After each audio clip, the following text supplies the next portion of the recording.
How to pay Synchrony credit card bill online. Hello guys, this is Atticus and welcome back to another tutorial video. In today's video, I'm going to teach you how you can pay Synchrony's credit card bill online.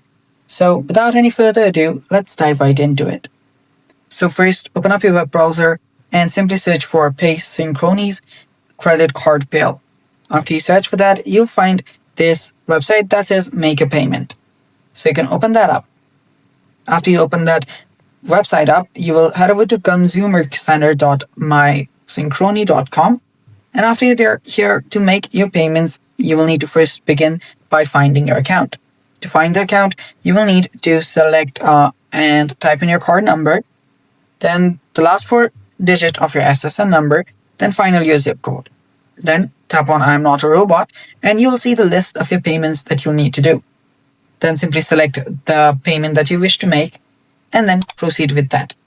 And it's that simple. First, you will need to get to this website first, and then all you have to do is follow the prompts and you're good to go. And that's all for today's video. Thanks for watching. If you're new to our channel, head down below and hit the subscribe button and don't forget to like. Thanks for watching. Bye bye.